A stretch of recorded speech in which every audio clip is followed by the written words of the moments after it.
सो hey guys, कैसे हो आप सभी लोग। Welcome back to my channel A G anime manga. Guys, आज मैं एक्सप्लेन करने जा रहा हूँ बुक ऑफ एस्पर के एपिसोड नंबर 408 को, जो कि काफी ज्यादा अमेजिंग होने वाला है। इसीलिए पहले ही वीडियो को लाइक शेयर कमेंट सब कुछ कर डालना। और जिन लोगों ने भी अभी तक इसके पिछले एपिसोड को नहीं देखा है तो मैंने उस एपिसोड का लिंक इस वीडियो के नीचे डिस्क्रिप्शन में दे दिया। आप लोग जाकर के पहले उस एपिसोड को देख लीजिए। और बाकी जिन लोगों ने ऑलरेडी देख रखा है तो उनके लिए शुरू करते हैं हमारा आज का ये वाला एपिसोड। तो अब इस एपिसोड की स्टार्टिंग में हम लोग देखते हैं कि ज़ूफेन की डेड आर्मी क्वान रोंग के सोल्जर्स को बड़ी आसानी से तेजी से मारती जा रही होती है, जो देख करके यूनाई भी अपने मन में कहता है सचमुच हमारी ये टीम बहुत ही ज्यादा स्ट्रॉन्गर है। ये लोग बिल्कुल एक अनस्टॉपेबल किलिंग मशीन है। तो अब इधर यूनाई जब अपने सभी सोल्जर्स के बारे में ये सब सोच रहा होता है कि तभी उनमें से एक सोल्जर यूनाई को ग्रीट करते हुए उससे कहता है कि यंग मास्टर, अभी यहाँ पे फिलहाल हमारे सामने कोई भी दुश्मन बाकी नहीं रह गया है, और जो कुछ भी अब बस यहाँ पर रह गए हैं वो सिर्फ और सिर्फ कमांडर 10 है, इसलिए हम आपके ऑर्डर्स का इंतजार कर रहे हैं। तो तभी ये सुन यूनाई भी उन लोगों को आगे ऑर्डर्स देते हुए कहता है कि तुम लोग अपनी ताकत के हिसाब से आगे जाओ और उन लोगों को पकड़ लो।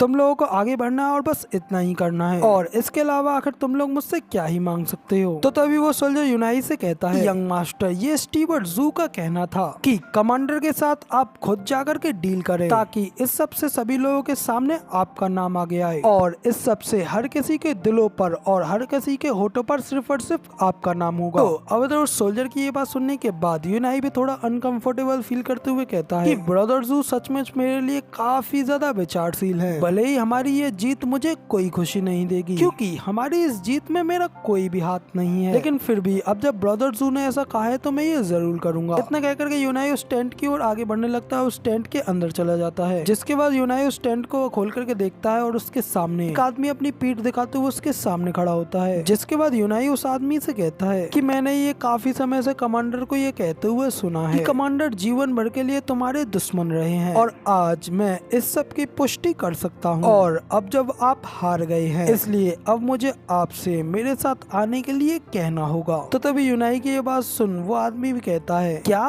तुम हमारे कमांडर को जिंदा पकड़ना चाहते हो। इतना कहकर के वो आदमी पीछे मुड़ करके देखता है तो वो कमांडर ट्यूबा नहीं बल्कि कोई और होता है। जिसके बाद वो आगे यूनाई से कहता है कि हमारे कमांडर को तुम्हारी साइड की वीकनेस की पोजीशन के बारे में पता था, और जीतने का एकमात्र तरीका उनसे बाहर निकलना था। और फिर वो आदमी हंसते हुए कहता है कि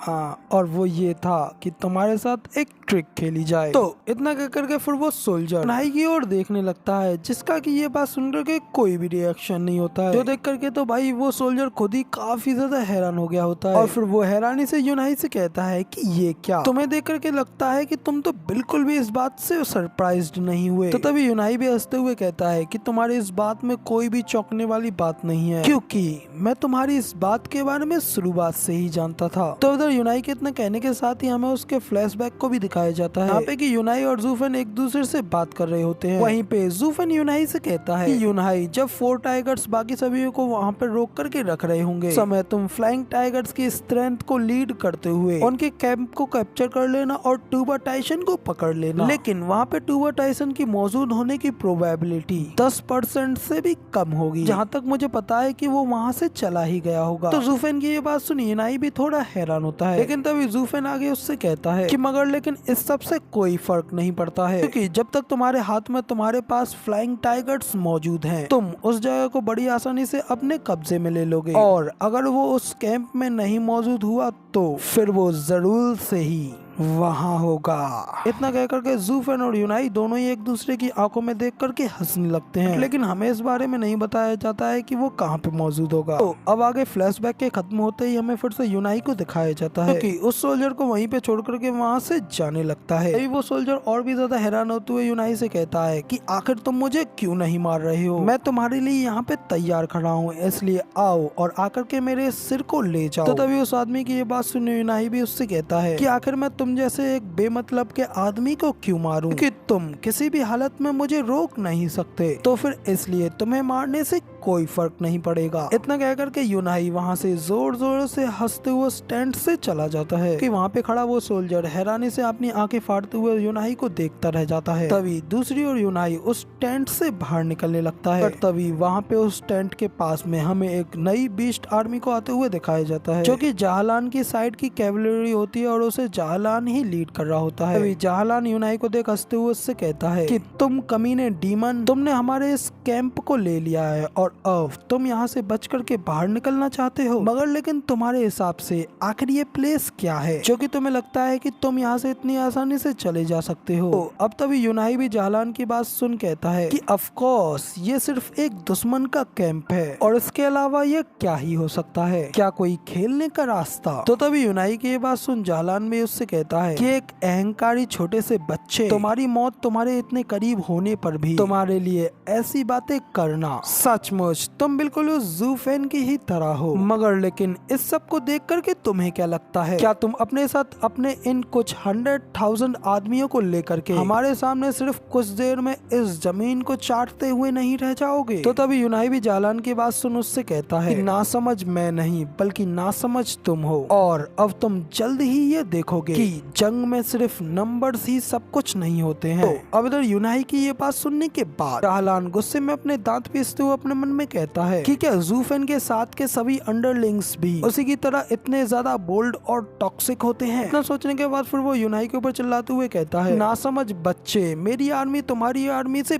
5 गुना ज्यादा बड़ी है, इसलिए मैं तुम्हें अभी ये सलाह देता हूँ कि तुम बस सीधा सीधा मेरे सामने अपने आप को सरेंडर कर दो, ताकि तुम हमारे इस बैटल में अपने आप को ज्यादा जख्मी ना कर लो। तो अब तभी ये सुन यूनाई भी उससे कहता है कि तो फिर ठीक है, तुम ये कोशिश करके देख सकते हो। इतना कह करके यूनाई अपनी सारी डेड आर्मी को ऑर्डर्स देते हुए कहता है कि सभी लोग जल्दी से फॉर्मेशन को स्टार्ट करो, आओ इस कमीने भेड़ियों को हम लोग मिलकर के दिखाते हैं कि वो हमें लेकर के कितना ज्यादा गलत है। तो अब तभी यूनाई की ये बात सुनने के बाद जहलान और भी ज्यादा शॉक हो गया होता है और हैरानी से घबराते हुए गॉड से उन सभी सोल्जर्स को देखने लगता है, जहाँ पे कि जूफेन की सारी डेड आर्मी अपने अपने ऑरा और अपने अपने किलिंग इंटेंट को रिलीज कर रहे होते हैं, जिसे देखते हुए जहलान भी अपने मन में कहता है कि व्हाट द हेल, आखिर ये कैसा भयानक डिवीजन है और आखिर ये सभी लोग इतने ज्यादा मॉन्स्टरस कैसे हैं। ये सभी के सभी लोग सिर्फ और सिर्फ 100,000 आदमी ही हैं, लेकिन इन सभी में से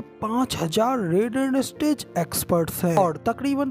40,000 प्रोफाउंड हेवन स्टेज एक्सपर्ट्स हैं, जबकि बाकी के बचे सभी लोग बोन टेम्परेरिंग स्टेज एक्सपर्ट्स हैं। बोन टेम्परेरिंग स्टेज एक्सपर्ट्स हमेशा एक आर्मी की मजबूत कैवलरी होते हैं, जबकि एक जनरल रेयरली से rarely profound heaven stage expert होता है, जबकि एक रेडिएंट स्टेज एक्सपर्ट एक वॉर का गॉड ऑफ वॉर होता है, एक अनस्टॉपेबल हाई जनरल। अब जब जहलान यूनाई की टीम की इतनी ज्यादा खतरनाक पावर्स को देख करके काफी ज्यादा हैरान हो ही रहा होता है, यूनाई उससे कहता है कि कचड़े वुल्फ, क्या तुम ये देख पा रहे हो, ये मेरी फ्लाइंग टाइगर आर्मी है, जिसे कि हमारे डियर मार्शल जू फैन ने खुद पर्सनली तौर पर ट्रेन किया है और मुझे इन लोगों का कमांडर बनाया है। तो अब तुम ही मुझे ये बताओ, क्या तुम मेरी इस आर्मी का एक बार मजा चखना चाहते हो। तो गाइस, अब तो यूनाई के इतना कहने के साथ ही हम हमारे ये वाले एपिसोड का यहीं पे एंड करते हैं और इसके आगे की थोड़ी सी स्टोरी और रह गई है, जैसे कि मैं इसके नेक्स्ट पार्ट में कवर करूंगा। फिलहाल वीडियो पसंद आई हो तो यार एक लाइक कर देना, साथ ही कमेंट करके ये जरूर बताना कि आपको हमारा ये वाला वीडियो का एक्सप्लेनेशन कैसा लगा, और आगे भी ऐसी अमेजिंग वीडियोस को देखने के लिए हमारे इस चैनल को सब्सक्राइब जरूर से कर देना। शुक्रिया,